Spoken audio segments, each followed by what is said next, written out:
पंजाब के मुख्यमंत्री भगवंत सिंह मान आज प्रेस कॉन्फ्रेंस करेंगे। चंडीगढ़ स्थित मुख्यमंत्री आवास पर सीएम मान सुबह 10:30 बजे मीडिया को संबोधित करेंगे और इस बीच पंजाब के मुख्यमंत्री कानून व्यवस्था समेत कई मुद्दों पर जानकारी देंगे।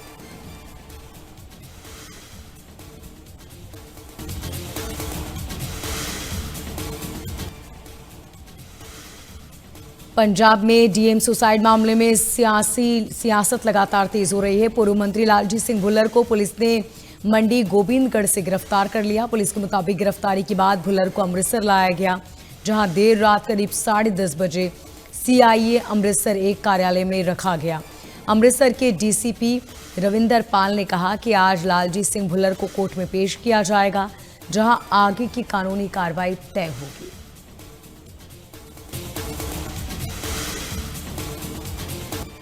पंजाब के कैबिनेट मंत्री मोहिंदर भगत ने लालजी सिंह भुल्लर की गिरफ्तारी को लेकर अपनी प्रतिक्रिया दी है।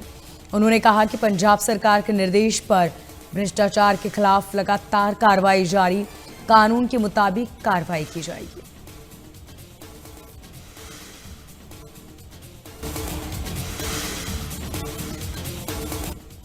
जगरांव में पुलिस ने युद्ध नशे के विरुद्ध अभियान के तहत कार्रवाई की। पुलिस ने 9 ग्राम हेरोइन और 50,000 रुपए की ड्रग मनी के साथ एक नशा तस्कर को गिरफ्तार किया। जानकारी के मुताबिक एसएसओ परमिंदर सिंह ने बताया कि तस्कर मुल्तारपुर ढाका का रहने वाला है, जिस पर नशीली गोलियां बेचने का मामला दर्ज है। आरोपी से उसकी कार भी जब्त कर ली गई है। फिलहाल तस्कर पर मामला दर्ज कर पूछताछ की जा रही है।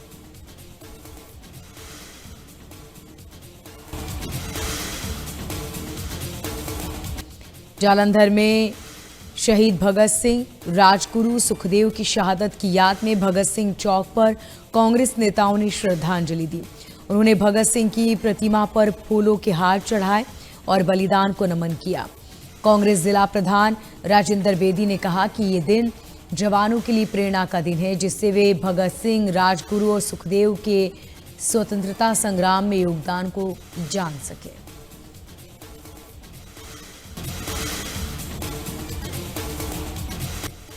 संगरूर में दुकानदार से मारपीट के मामला सामने आया, जहां 3 नकाबपोश युवकों ने दुकानदार पर लाठी डंडों से हमला कर दिया। हादसे में दुकानदार घायल हो गया। घायलों को नजदीकी अस्पताल में भर्ती कराया गया। वारदात का पूरा वीडियो सीसीटीवी में रिकॉर्ड हुआ। पीड़ित दुकानदार ने कहा कि आरोपी दुकान से नकदी छीनकर फरार हो गए। आरोपी के खिलाफ शिकायत दर्ज करा दी गई है। चंडीगढ़ में आज हरियाणा कैबिनेट की महत्वपूर्ण बैठक आयोजित होगी, जिसकी अध्यक्षता मुख्यमंत्री नायब सिंह सैनी करेंगे। ये बैठक सुबह 11 बजे होगी। इसमें मंत्रिपरिषद के सदस्य शामिल होंगे। जानकारी के मुताबिक इस बैठक में राज्य से जुड़े महत्वपूर्ण मुद्दों पर बातचीत की जाएगी। साथ ही सरकार द्वारा कई प्रस्तावों को मंजूरी मिलने की संभावना। माना जा रहा है कि इस बैठक के लिए फैसलों का प्रदेश की नीतियों और प्रशासनिक दिशा पर असर पड़ सकता है।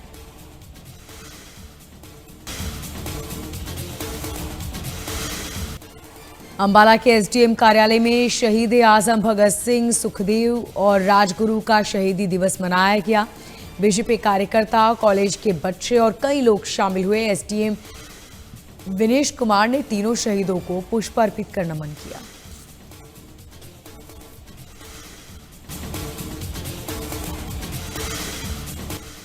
बहादुरगढ़ में दिल्ली रोहतक रोड पर तेज रफ्तार कैंटर ने एक जमकर तबाही मचाई। कैंटर की चपेट में आने से 3 लोगों की जान चली गई, जबकि एक महिला समेत 4 लोग गंभीर रूप से घायल। हादसे के बाद चालक वाहन छोड़कर फरार हो गया। हादसे की सूचना मिलते ही पुलिस पहुंची और घायलों को अस्पताल पहुंचाया। फिलहाल पुलिस ने कैंटर को अपने कब्जे में ले लिया है और आरोपी चालक के खिलाफ शिकायत दर्ज कर ली है।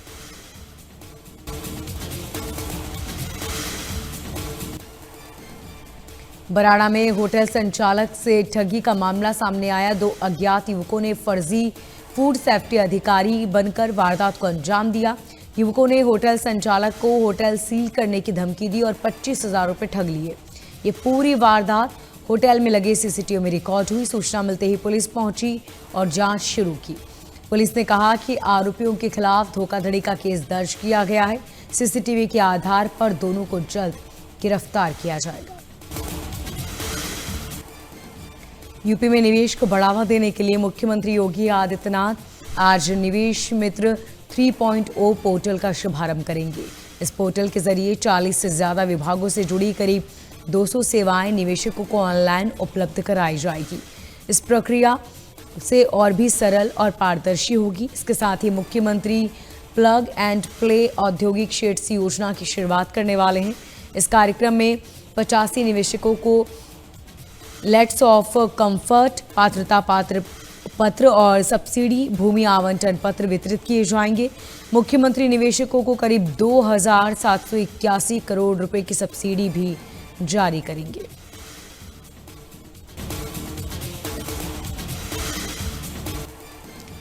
प्रयागराज में कोल्ड स्टोरेज अचानक से धराशायी हो गया। कोल्ड स्टोरेज जिस समय गिरा उस समय वहां पर 2 दर्जन से ज्यादा लोग काम कर रहे थे। इस हादसे में 4 लोग जिन पर छत गिर गई, सभी की हालत नाजुक बनी हुई है। हादसे की सूचना मिलते ही एसडीआरएफ की टीम पहुंची और घायलों को मलबे से बाहर निकालकर अस्पताल पहुंचाया।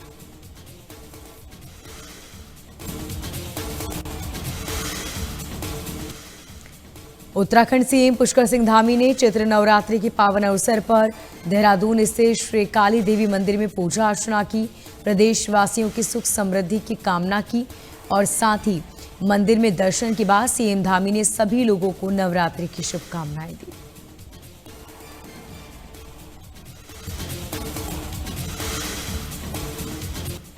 पीएम मोदी ने संसद में मिडिल ईस्ट युद्ध को लेकर बयान दिया।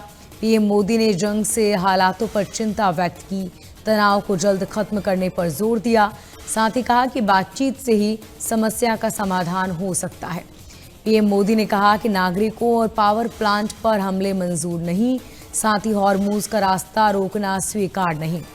गैस तेल संकट पर बता दें कि पीएम मोदी ने कहा कि सरकार की कोशिश है कि देश में तेल संकट न हो। इसके लिए 27 की जगह अब 41 देशों से इंपोर्ट कर रहे हैं।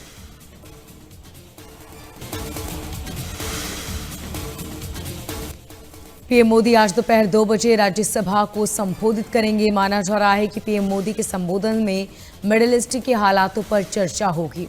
सदन में वैश्विक चुनौतियों पर विस्तार से बात कर सकते हैं। प्रधानमंत्री का फोकस ऊर्जा आपूर्ति और वैश्विक अर्थव्यवस्था पर पड़ रहे प्रभाव जैसे मुद्दों पर हो सकता है। सोमवार को प्रधानमंत्री मोदी ने लोकसभा में मिडिल ईस्ट युद्ध को लेकर बयान दिया। पीएम मोदी ने जंग से हालातों पर चिंता व्यक्त की और तनाव को जल्द खत्म करने पर जोर दिया।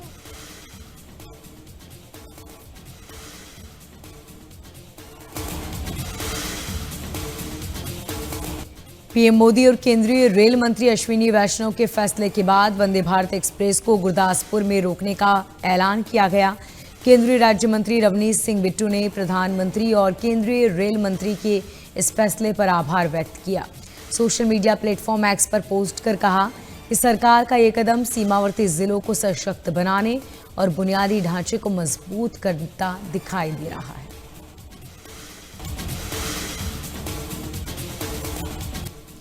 दिल्ली विधानसभा के बजट सत्र का आज दूसरा दिन मुख्यमंत्री रेखा गुप्ता के नेतृत्व वाली बीजेपी सरकार अपना दूसरा बजट पेश करने जा रही है। बताया जा रहा है कि ये बजट करीब 1 लाख करोड़ रुपए का ग्रीन बजट हो सकता है, जिसमें पर्यावरण के साथ साथ विकास को संतुलित करने पर जोर दिया जाएगा। बजट में दिल्ली वासियों के लिए कई बड़े ऐलान किए जा सकते हैं। इसके अलावा दिल्ली सरकार बुनियादी ढांचे के विकास, सुविधाओं को मजबूत करने, महिलाओं, युवाओं के लिए योजनाओं के विस्तार जैसे कई मुद्दों पर फोकस कर सकती है।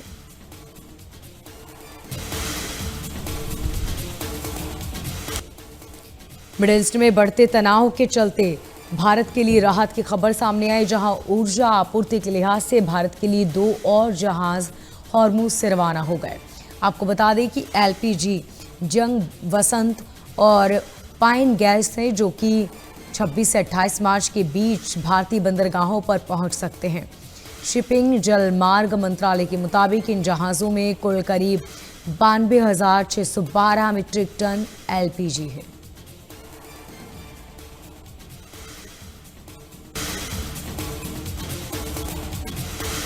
चैत्र नवरात्रों का 6वां दिन है और देश भर के मंदिरों में मां कात्यायनी की पूजा की जा रही है। सुबह से ही मंदिरों में भक्तों की भारी भीड़ लगी। मां के छठे स्वरूप कात्यायनी की भक्ति भाव से पूजा अर्चना की जा रही है।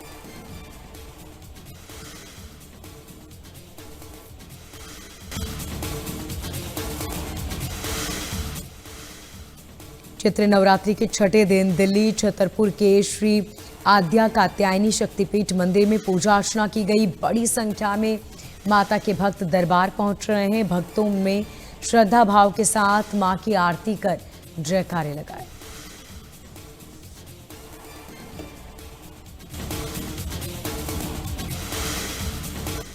कोलंबिया में बड़ा विमान हादसा हुआ। वायुसेना का एक सैन्य विमान उड़ान भरते के समय क्रैश हो गया।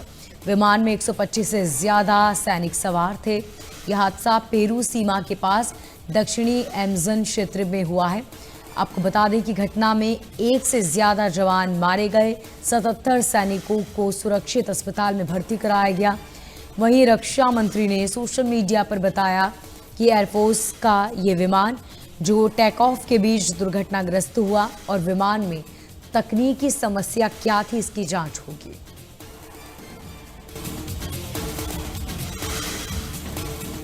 पश्चिम एशिया में जारी संकट को लेकर भारत और अमेरिका के बीच कूटनीतिक स्तर पर बातचीत तेज हो गई है। विदेश मंत्री एस जयशंकर ने अमेरिकी विदेश मंत्री मार्क रूबियो से फोन पर बातचीत की। दोनों नेताओं के बीच पश्चिमी एशिया में चल रहे संघर्ष और अर्थव्यवस्था पर पड़ने वाले प्रभाव को लेकर बातचीत हुई। जयशंकर ने सोशल मीडिया पर पोस्ट करते हुए बताया कि बातचीत में ऊर्जा सुरक्षा से जुड़ी चिंताओं पर विस्तार से बातचीत हुई।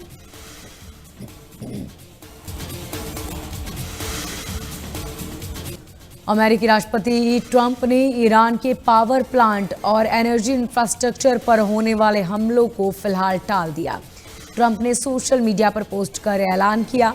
उन्होंने बताया कि पिछले 2 दिनों में ईरान और अमेरिका के अधिकारियों की पीस डील को लेकर बातचीत की है। इसी वजह से अगले 5 दिन तक वॉशिंगटन ईरान के किसी भी ऊर्जा ठिकानों पर हमला नहीं करेगा।